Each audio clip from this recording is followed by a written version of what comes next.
Hey, everybody. Good morning, good afternoon, or good evening, depending on where you might be joining us from in the world today. My name is Meg Alexander, and I am, as always, honored and excited to get to host another Power to Fly virtual chat and learn event. Now, just as a quick call out for anybody who would like it, my name is Meg Alexander. My pronouns are she and her. I am a 37-year-old white woman with black glasses, purple and pink hair, and a black and white checkered shirt on, and incredibly excited to get to talk and see so many of you today. All right, let's go into our housekeeping and kind of give y'all the lay of the land today, let you know how this is all going to proceed. This will be especially helpful information if this is your first Power to Fly event. And if that's the case, then hi, welcome. We're so happy to meet you today. Now, the love is no less real for my frequent flyers. I love seeing all of your familiar names and faces in the chat. Jabron, nice to see you back again, buddy. Super excited to get started on another event. Now, the big thing to know, whether this is your first event or your thousandth, is that participation is key. We want to give y'all the opportunity to participate at every turn, and you can do so in a couple different ways. If you want to, please feel free to turn your cameras on. I'm always really eager to see all your smiling faces. But truly, there's no need to be Instagram perfect, y'all. Just because I washed my hair yesterday and got all fancy does not mean that you have to be fancy, okay? We don't care if you're joining us from a corner office or your living room couch. You could be in a three-piece suit or your bathrobe. We don't care. We just want you to join us so that you can learn together. Now, if you still want to participate, but you don't want to do so with your camera, that is fine. You don't have to. You can always head over into the group chat. We would love, love, love to hear from y'all over there. And I see my buddy Ria is starting to send in some links for y'all, as well as encourage y'all to chime in that chat thread. So let us know where you're dialing in from. I'm coming to you from Toledo, Ohio. This is land that belonged to the Fox, Kickapoo, and Potawatomi tribes in my area. So please feel free to let us know where you're joining from, and if you know, whose land you're on. Now, the other thing to know about today's event is that it's being recorded. And that is excellent because it means you don't have to take notes. You get to sit back, relax, enjoy the conversations that I'm about to have with Josie. And then we will email you a link when the recording gets posted. Now, we're going to email you in about 4 to 5 days when the link is posted to powertofly.com. And that's a really great website. If you haven't taken a look on there, there's a huge archive of all of our recorded chats are on there. All kinds of really great stuff and great resources for you. Now, let's say that Josie says something today so like mind blowing that you cannot wait 4 to 5 business days to tell somebody about it. That's okay. You can head over to our YouTube channel. I'm going to share links for all of this as we go. And hi, YouTube. We're live streaming right now. Now, the video will usually be posted to our YouTube channel by the end of the day, end of today, once we're done live streaming. And you can check it out there. There's a large library of some of our recorded chats as well. But truly, y'all, the mother load is on the website. That's where I recommend you check stuff out. Now, like I said, if you have questions or comments, we want to hear from you in the chat thread here. Y'all, oh my gosh, we've got Kitchener, Ontario, Nashville, Tennessee, California, Miami, Florida, Council Bluffs, Iowa, which is Potawatomi country. Awesome. Thank you so much, Lalisha. Love, love, love seeing all of the love from around the country and around the world, y'all. Thank you so much for sharing. Now, if you want to, like I said, please feel free to be active in the chat. You're welcome to network with your fellow attendees, connect with speakers. Just make sure that, as always, we are leading from a place of kindness and respect. Now, don't forget, we want to hear from you too. So whether you sent in questions before, if you're not sure if we're going to get to your question, ask it in the chat.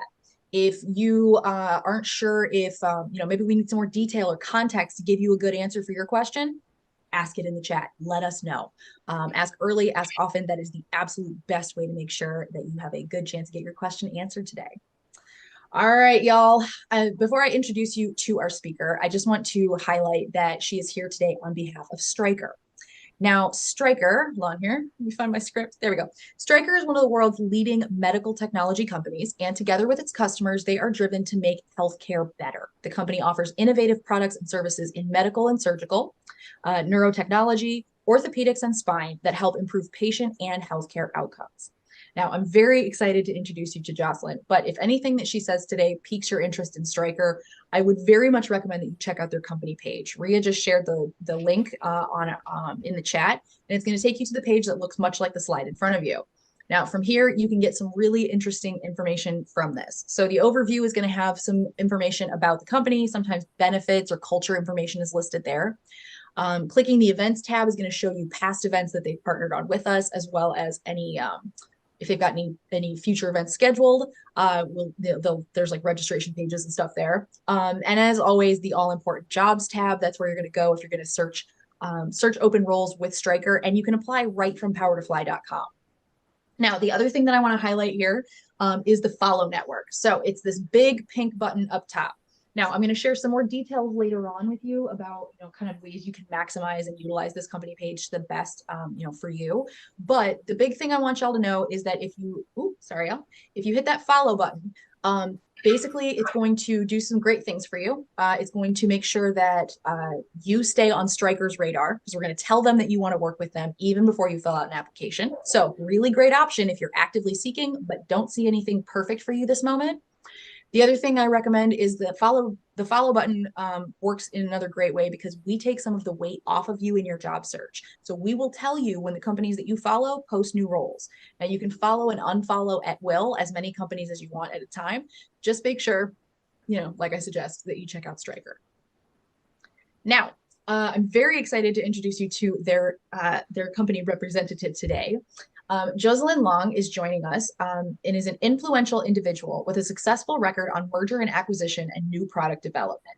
Now, throughout her career, Joselyn has focused on attaining customer needs by delivering high-quality products with minimal risk. She has managed cross-functional teams and quality engineers while building productive partnerships across multidisciplinary environments. Now, Joselyn is the program manager of GQO and M&A Integration. Joselyn, we're so happy to welcome you to the stage today. What would you like our audience to know about you? Well, thank you for this opportunity. It's amazing. So yeah, like what you said, I'm program manager for GQO M&A. GQO is Global Quality Operations. So I've been a Stryker for a little bit over 15 years. Most of my time at Stryker, I've been in new product development, and then the last 2.5 years, I've been in merger and acquisitions for quality systems. I'm located in Frisco, Texas, but I'm from Dominican Republic, so I'm fully bilingual. And yeah, I'm really happy to be here. Thank you. Awesome. Thank you so much, Josie. All right. So today we are going to be talking a little bit more. Let's go through our first question. Could you share a challenging project experience that you managed and some of the key strategies that led to its successful completion, especially when in the areas of like team dynamics and problem solving? There's, stuff hits our desk and it can be kind of a bear to tackle. So could you share an experience like that with us? Sure. So, when I transitioned from new product development to merger and acquisition, in new product development, I was working just in one single division. So Stryker has I think it's like 9 divisions. And like, if you don't work in new product development with other divisions, you're like in your little bubble. But when you move to M&A, you can get projects from any division. So that gave me the exposure to meet new people. So when I joined M&A, we just acquired this small company, and it's like a starting company. A lot of young people, pretty much developers and software engineers, that they didn't know that much of a culture of being regulated on medical device companies, like all the standards or obviously all the regulations. So I was facing with the first, knowing the people. Second, like knowing the division that was acquiring that company. Third, like how do I make them understand why you need to get involved in all this regulation, why your product needs to comply to that. So a couple things that I did is that, in every project, usually here at Stryker, you do like a retrospective of what went well and what didn't, like lessons learned. So I did that looking at other projects to get kind of familiarized with what been the struggles and how they've been accomplished. And also I shadowed a fellow coworker, kind of like see how he handles the meeting. He will give me background of things that he faced, and it kind of gave me the idea of how to approach it. And the last thing that I did, obviously, I did tons of one-on-ones with people so that we get to know each other.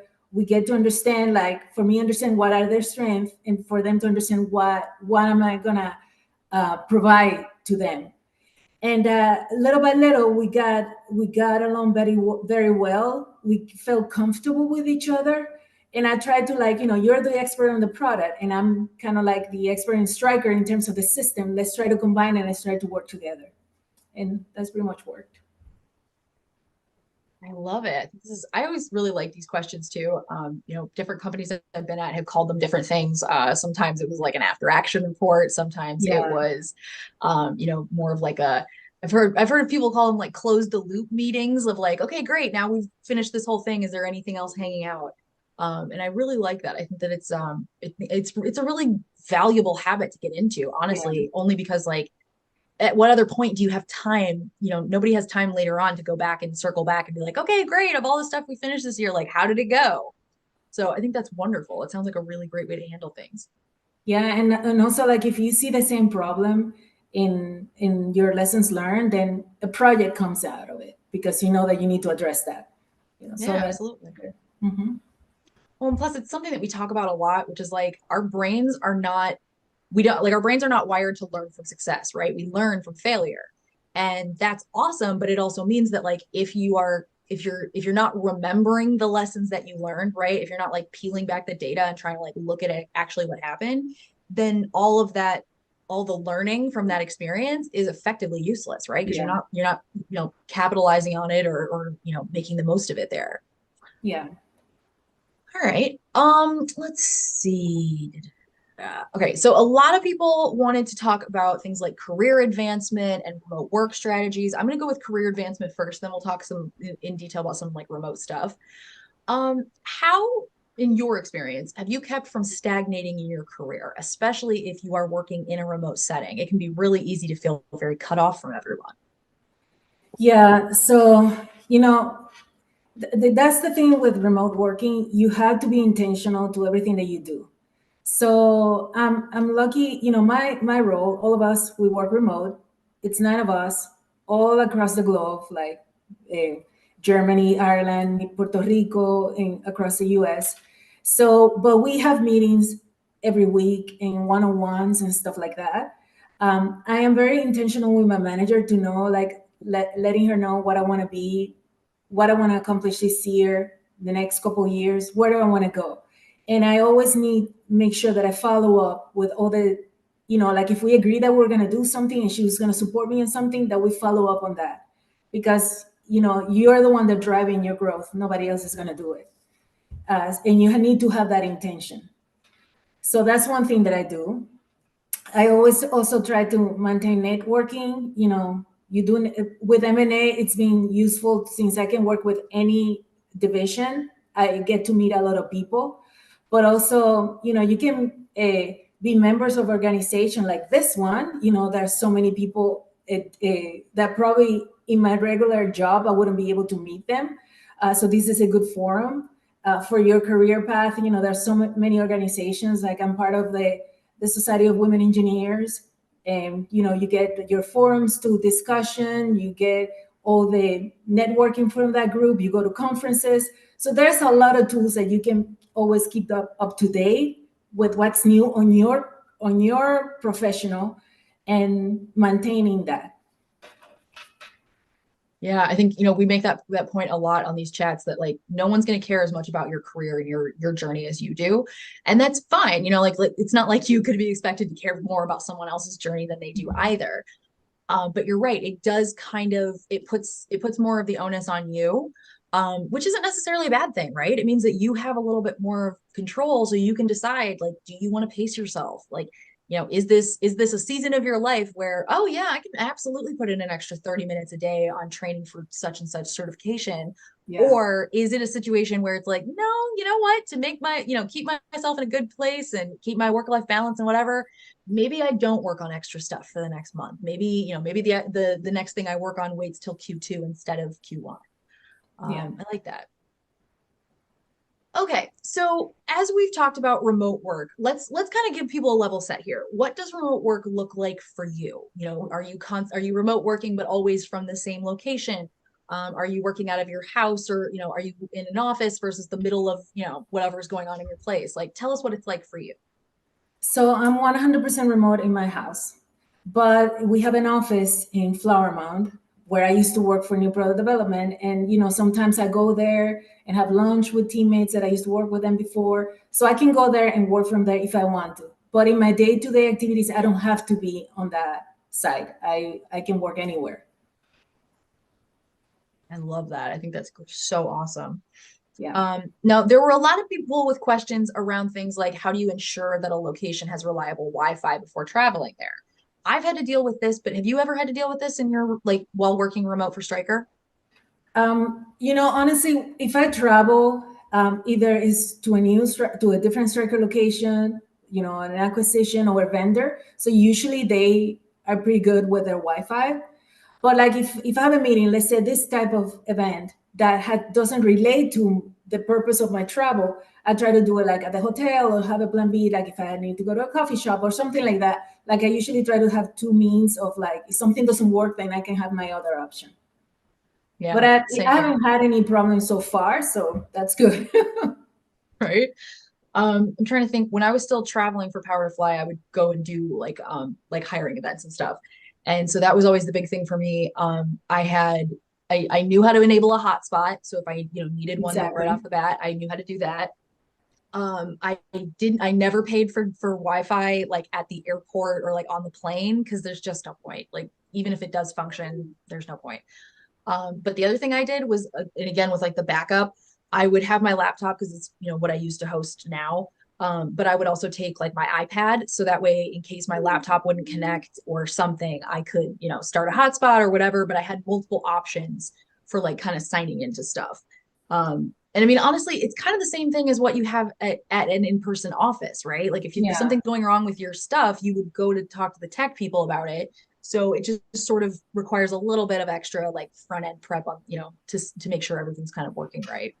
Yeah, I completely agree. The hotspot, that I forgot about that. That's a good point. Yeah. All right. So let's talk about getting the best ROI when working remotely. It's not for everybody, obviously, and there are certain people that can work 8 hours a day from home, and you kind of feel like nothing's actually getting done, and there's other people that seem to get a week's worth of work done in 4 hours. What process has provided you with the best ROI if you were working remotely? Okay, so in terms of process, I take it like a different ways. For example, I'm an introvert person, so it's not very easy for me to initiate conversations and go out there and visit you at your cube or your office. So when I was in the office and we were pretty much, it was kind of like the same team, maybe two or three participants knew every project. I knew that the meeting was going to come up and I didn't need to make the effort to get that engagement to start. But when you're remote, you have to be intentional with your meetings and you have to be driving that to make it happen because you're the one like leading the project and everything. So that has helped me because it made me get out of my comfort zone and plan how I was going to structure the meeting. If this meeting was just to get to know you, then okay, get to know you, and I open up, you open up, and this is a good starting. If this is like starting the project, like kind of have my agenda, and that helped me to be more organized in that matter, and it made me feel more comfortable initiating conversations with people. So that has been a plus, like the best thing that I've gotten working remote. Another thing is interruptions. Like, it's good to be able to have somebody accessible next to you, but gosh, I've been able to accomplish stuff in 2 hours that probably would take me a day to do it when I was in the office. So being able to plan my day like that has been amazing. Those are my two plus. And as long as you have a good Wi-Fi, you have a means of chatting, a means of video conference, somewhere a repository that you can put all your files, everybody can work together, you're golden. I like that. No, I think that's a good point because, remote work is not, depending on where you're located, it's a completely different working situation, right? Like there's certain tasks that I could do, at a coffee shop or something, but like I can't do this at a coffee shop. So I think it is really important to like kind of know what the demands of your work are. But I think you made a lot of really good points there with like figuring out your setting, right? Figure out like where in your house this works for you or where you're going to set up. Are you a person that works out of the libraries? Are you a person that, posts up at a coffee shop? Is it a co-working space? That kind of thing is like good to know. And the different working situations, like you're right, there's certain stuff that I can get done so fast because I don't have anybody stopping by my desk. Hey, how's it going? Asking me a question about whatever that might be work related, might not. So I think that's excellent. Now, when it comes to ensuring that you are like productive in your remote environment, are there any things that are like really key to like your desk setup or like how you structure your day? Yeah, so I have like a little bit of a routine, for example, I work out early in the morning. That gives me energy to start my day. Right now, my kids are in college and my husband works at the office, so I'm pretty much alone. So I don't have any type of interruptions like that. But when my family is at home, let's say during the holidays, on vacations or anything, or like summer vacations or anything like that, um, I try to set the ground rules that, this is my working space. Just because I'm here, that doesn't mean that I'm available all the time. And it takes a while for them to understand that.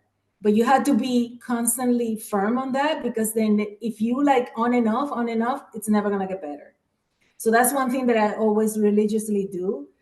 Second, it doesn't work for everybody, but I always have I have my space in the second level in my little environment, and I usually work there. Like I don't change of like working in the kitchen or outside or going to the library, but I do know that that has been very helpful for other people that need a change of scenery.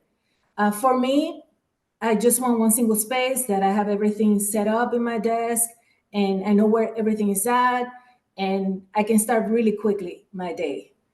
And then throughout the day, usually like around lunchtime, or like if I have a meeting that I don't necessarily need to participate, but just to listen, I usually take my dog for a walk, and that makes me think and, like take a fresh air, and it's a kickstart for the afternoon.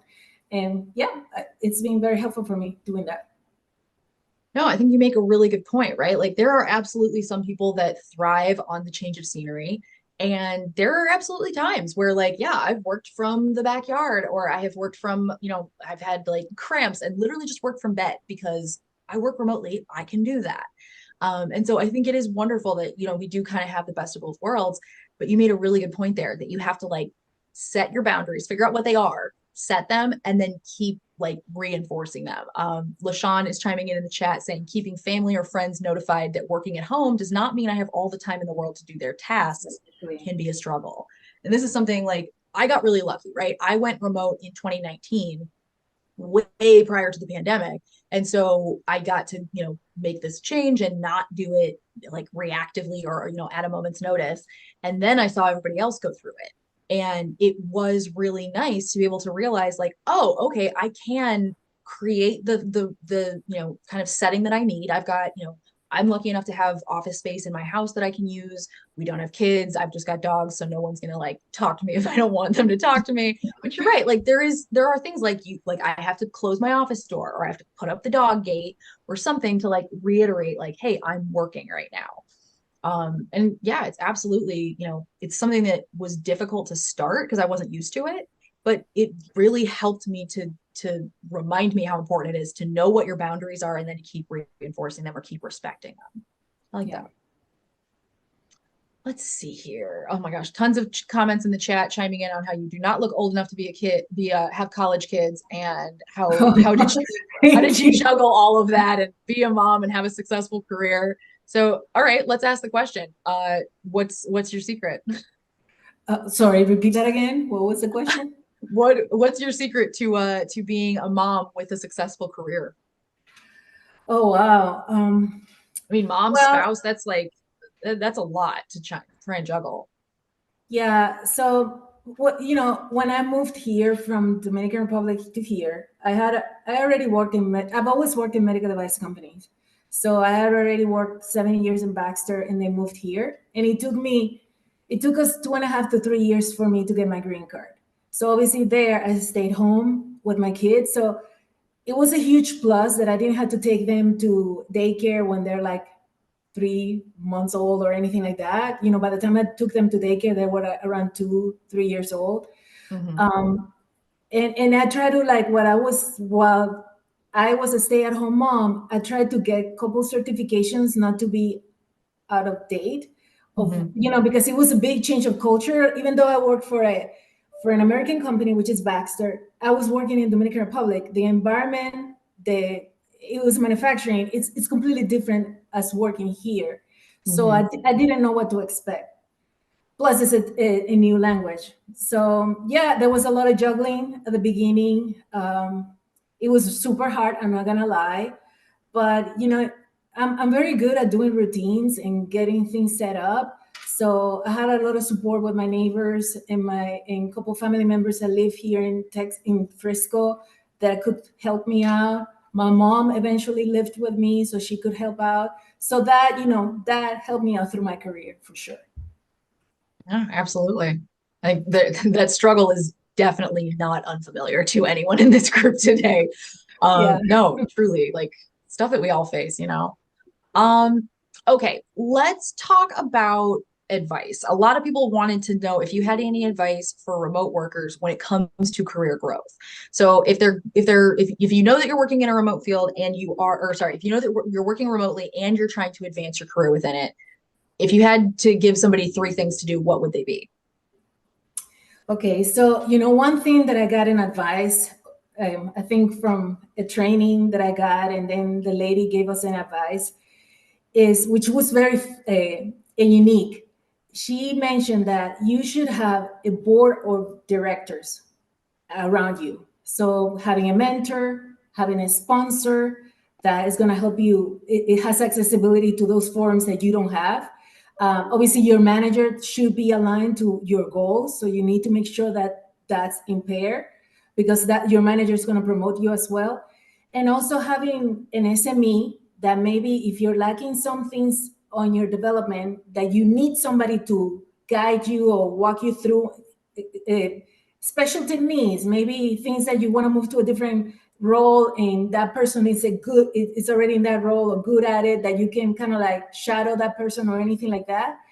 And also having like a best friend that, or somebody at work that it's not gonna sugarcoat anything to tell you. Like it's gonna be very upfront and truthful, respectfully, but always gonna back you up. But it's gonna be sincere, so that way you can present your frustrations, your challenges, and that person's gonna open up and say, "Hey, maybe you should do it this way, or maybe you did this and this wasn't good for you. Mm. You should have done it this different approach." Somebody that you can open up, that you know that it's a safe environment.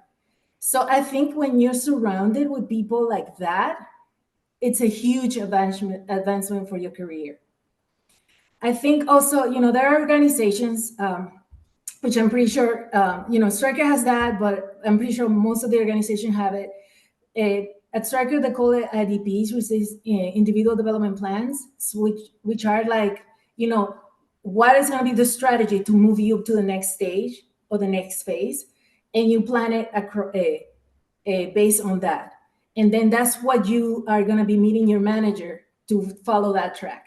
So that will be another approach. And then obviously networking. You have to network. You have to put yourself out there and people know you, because you need to always expand your bubble. People need to know who you are, how you perform. Expose yourself as much as you can. Yeah, I like this. All right, three things that came to mind while I was listening to the list that Josie gave you.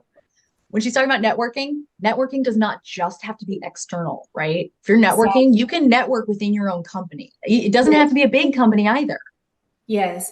But You know, yeah. a lot of the companies now with the D&I, they have employee resource group that you can be part of them. For example, here I'm part of the Women in Science and Engineering, which is SWISE, Striker Women's Network, SOMOS, which is a Latin and Hispanic community. And then you get to know people from other divisions, from other like roles that you probably wouldn't have known them in your current job, so that it gives you exposure of what they do, the different fields, and you know you can get to be in events with them or partner and do events with them. And it's just opened up so many doors. Like, I've been able to get mentors through the ERGs, which has helped me a lot. And also I've been able to get coaching through the ERGs, which has been very successful for me. So yeah, Yeah. definitely internally, you should do that for sure. I like that. I like that a lot. All right. One thing before we go to our next question, I wanted to make sure that we circled back. So what Josie was talking about was like having a personal board of directors, right? So it used to be people would talk about this as like your friends, right? Somebody would gut check you, the person that you would like send an email to, be like, hey, can you read this over and tell me if I make sense or not? Like that's the kind of thing, right? But when you're thinking about your personal board of directors, like, okay, I'll tell you mine, right? Mine has three of my best friends, but because one of them is a really good person about boundaries and making sure that I'm respecting myself. Another one is a girlfriend of mine who has multiple master's degrees. She's just genius. And so I go to her for, like career advancement, that kind of thing, like big picture stuff. My mom is on my board of directors, but she's not the only person. Like my mom's there because she's great, right? She thinks I'm awesome, but she might not be the person I go to with very specific questions or like, I think I messed up. And she'll be like, no, you're fine. You're my baby. You're beautiful and brilliant. Nothing you ever did was wrong. So it's this idea of kind of integrating people around you that know who you are as a person, know your values, that kind of thing. And not every person that's on your board of directors has to have the same information on you, has to, be part of your life in the same way. But Yeah. it's like a round of people that you are kind of on your short list of people that you would ask advice from, that kind of thing. Exactly. So yeah, if you want more information on personal board of directors, let us know. I'm sure I can grab some links for you. But absolutely wonderful. All right. Okay, let's talk about ways to stay current. If you are not in the office, and keeping up with like water cooler chat and that kind of thing, it can feel like it's really easy to like kind of let your skills development slide, or like stay competitive. Is this something that you think of in terms of, like kind of advancing your skill set? Like how do you do this for yourself in a remote setting? So yeah, so being able to be part of organizations like SWE, ASQ, RAPS and all that, you get always up to date of like new regulations or like new forums or like new certifications that come out there that can help you. So that's one thing. Also you have the LinkedIn Learning that has a lot of good information and trainings that you can take. Um, so basically I do that to keep up to date, but then also I've been trying to do like stretch assignments from other roles, things that not necessarily I want to move to the role, but there are things that I like on that particular role that I think it would be beneficial for me in my current role and moving up. So I've had requested several stretch assignments that has helped me to be progressing in that matter. I like this. Sorry, y'all. I'm getting distracted trying to grab links for you. There's some really awesome ones I'm finding, so just sit tight. I'll nest them all under Caroline's request for links in the chat there. No, I think truly my job is to respond to the stuff that y'all say, but like I can't say anything that's gonna put a better cherry on it than what Josie did. So we'll leave that one where it is. Okay, let's talk about job hunting. A lot of people had questions that were Stryker specific, and they wanted to know like how to stand out, or what kind of helps you in addition to applying. So what have you seen? Is it helpful to have like a reference, or recommendation or something? What are some things that people can do to stand out? So, you know, I think one of the best things to do is that if you know somebody at Stryker that knows you, that they can do a referral for you because then you get on the top of the pile. That usually the ones that are get to look at first. So that's one thing that I recommend. Second is, like, and that's always, everybody knows you need to do your homework and your due diligence to be able to like understand what a Stryker is, the products they do, what is the role that you want to be and apply, so that when you submit your job letter, and your resume, those are the things that stand out, and then it's easier. Like, I think the most successful is the referral. I can't come up with anything else. One thing that did happen to me was through LinkedIn, somebody approached to me, sent me a message that was applying to Stryker. Obviously, I didn't know that person, but she was very interested on like in understanding the Stryker culture, of like the division that she was applying and stuff like that. So I was able to give her like high level information to help her out on that. But at the end of the day, it's how she did it on the interview that got her there. But I think that that's another way that to channel it. Are there any qualities or skills that you've seen that Stryker really values?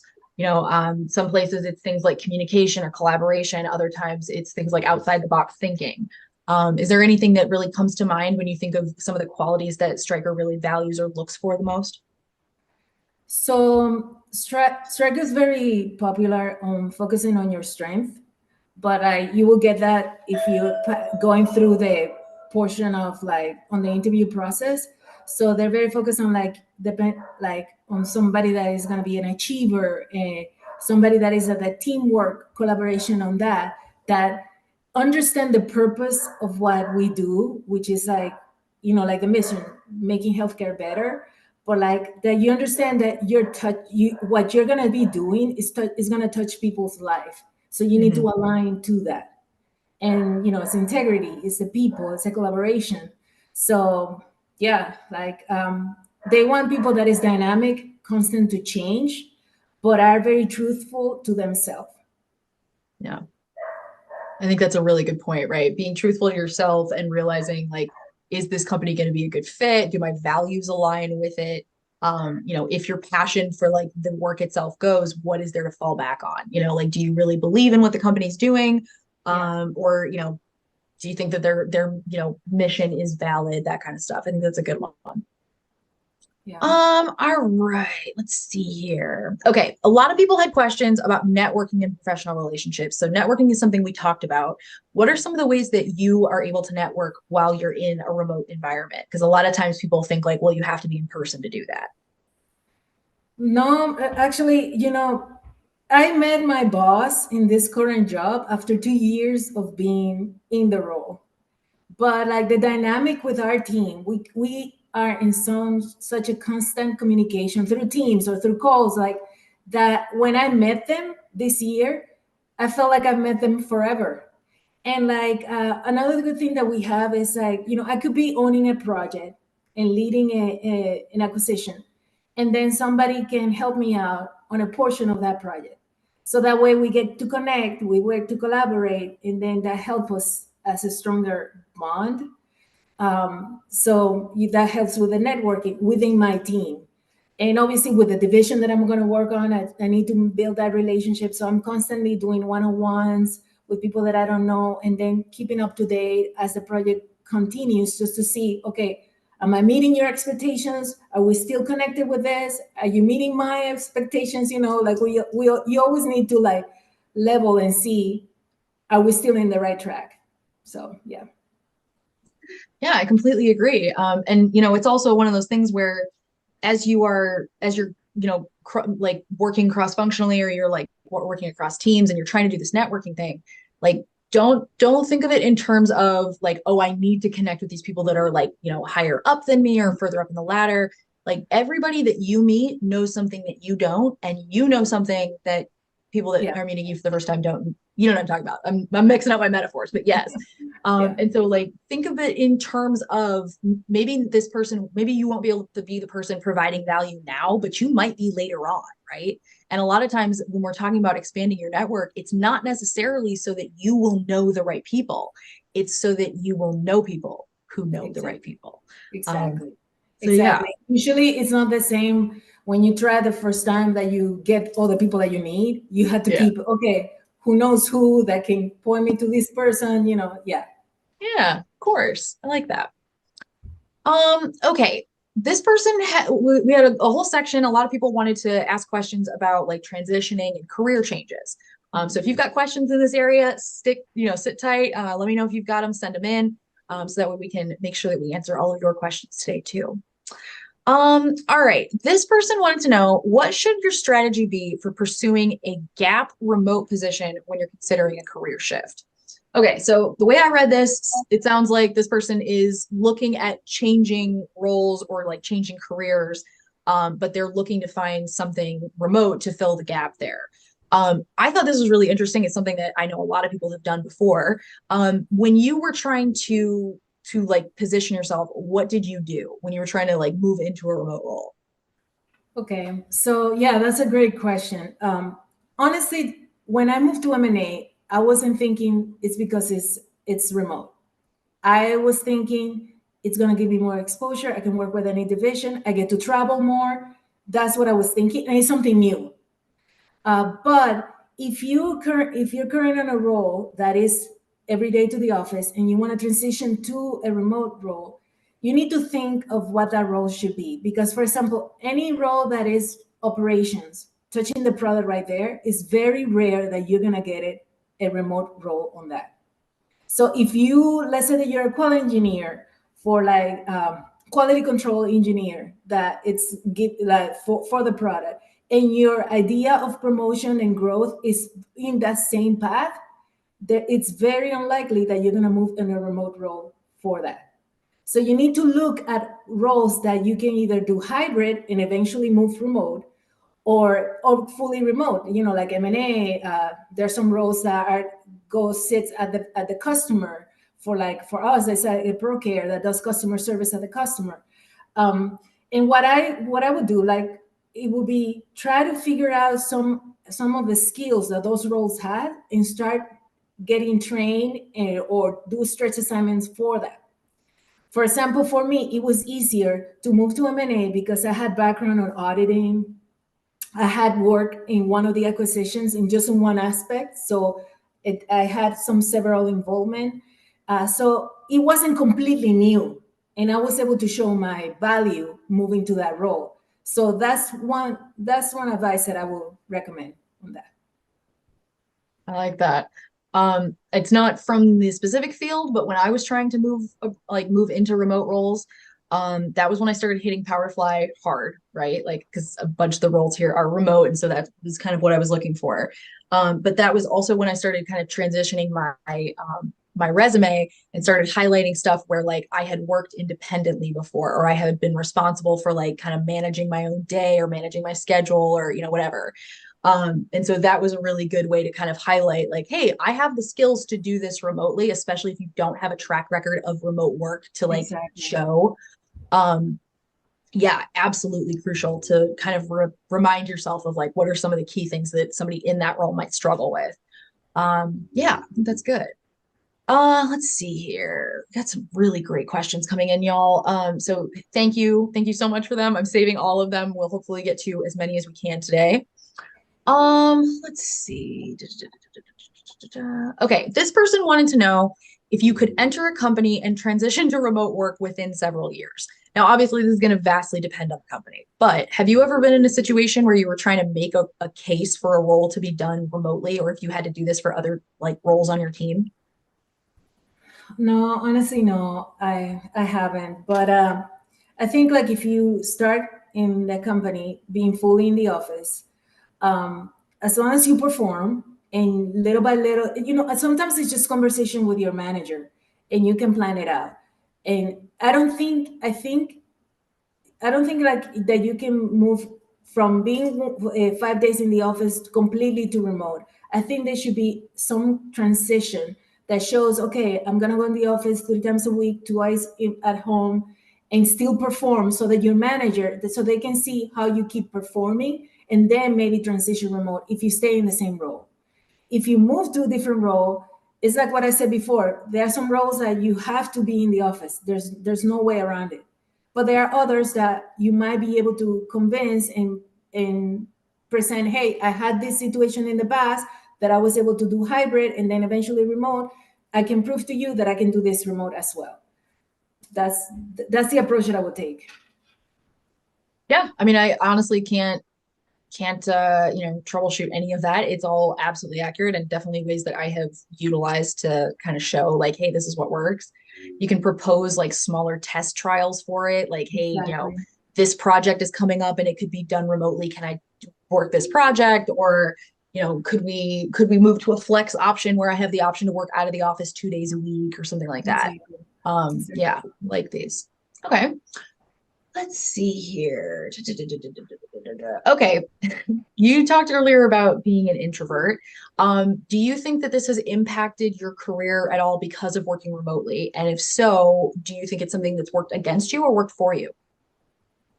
Um, no, on the contrary, since I'm an introvert, I know that I have to force myself to do stuff outside of my comfort zone. So being able to work remote has helped me doing that, because if I don't do it, then nobody's gonna know me. I'm not gonna get things done because everything relates to communication and working as a team. So it forces me to do it.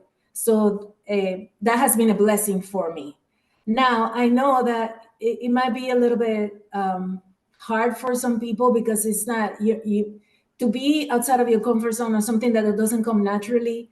It's not necessarily something that people pursue of doing, but there are some things that you can do to like help you to to feel more comfortable. For example, I used to have like um, I used to sweat a lot, or feel very nervous, and like think like um, in Spanish first and then in English, because I would get so nervous. And I started doing like the Toastmaster, which helps you to like to communicate better, um, teach you new words, and like make you improvise. I'm not saying that I'm super there, but I took a couple sessions, and it helped me a lot and gave me different perspective, and that helps. You should be able to find techniques here and there.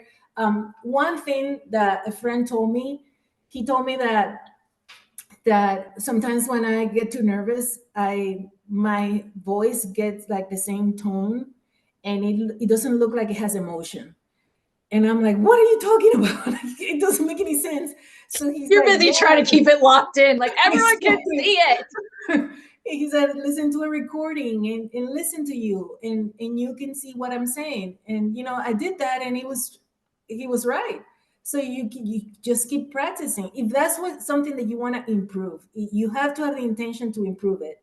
It's gonna get better. You just need to work hard on it.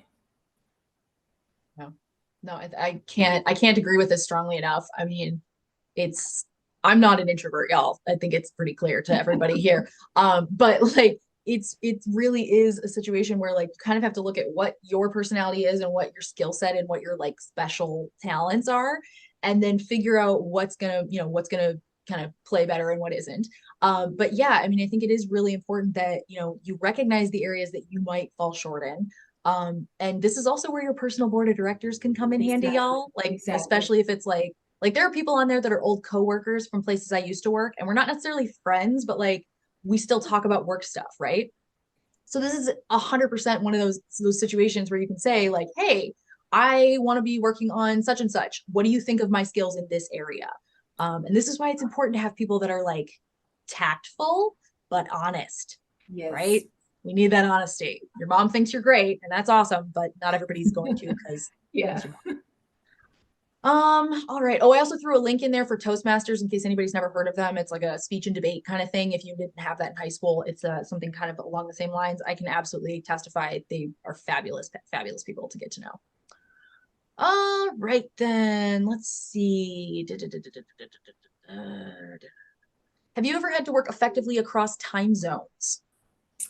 Yes. Yes. Like I have projects that I had to interact with people in Ireland, Germany, India. So what I try to do is that for to accommodate both ways. Sometimes I set up meetings that I have to be there earlier or later, and then accommodate meetings that it's on their part, so that we both have kind of like share the same load, and it doesn't feel like, oh, I'm taking all the heavy load and you're not. So that's how we've been dealing with that. But like I try to take everything, since I wake up early anyway to work out, I try to do it earlier, and it works for me.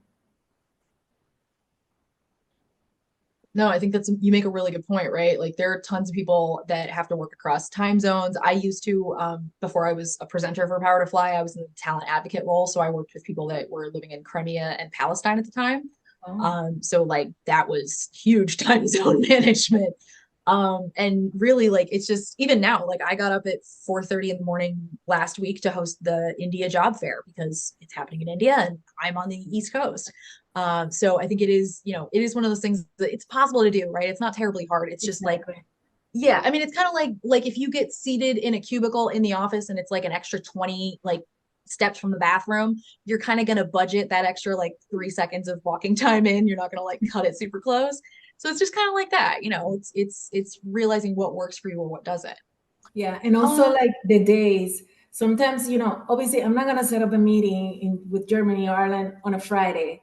You know, mhm. usually you do it like the beginning of the week or midweek. Friday doesn't tend to be like as much productive, and then I can focus on that on my own activities. So you kind of like see what works best and then plan around that. Yeah, I like that a lot. Let's see.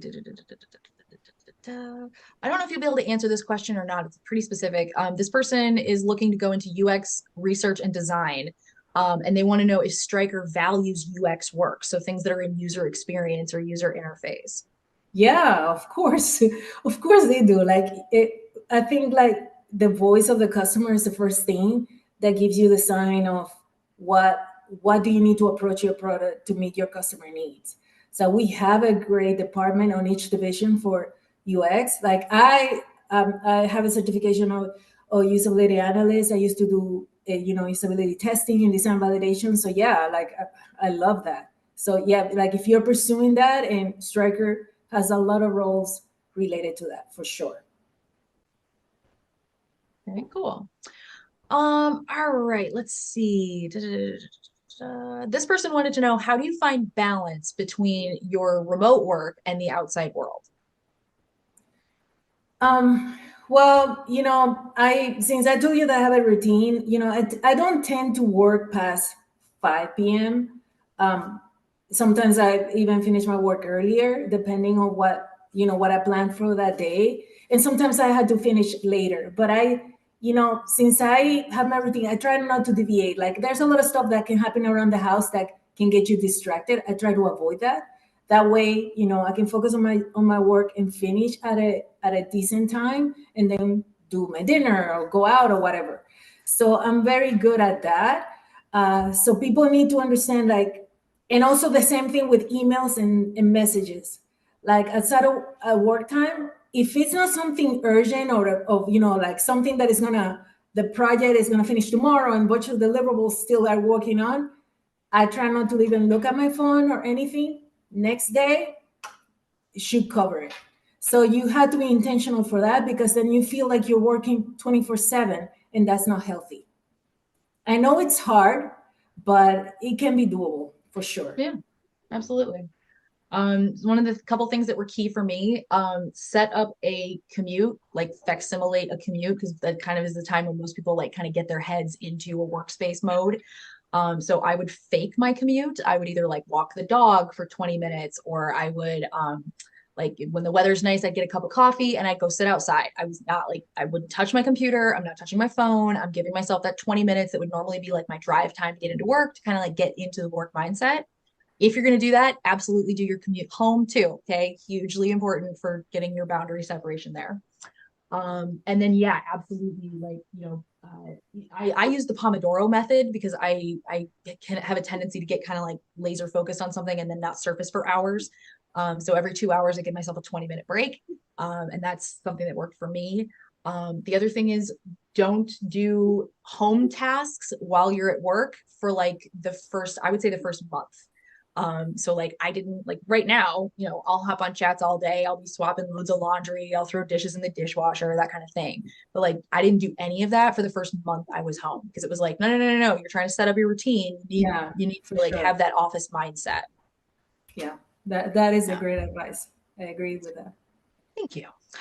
5 years of sitting on these chats, y'all. I gotta utilize it for you guys. Gotta make sure somebody benefits.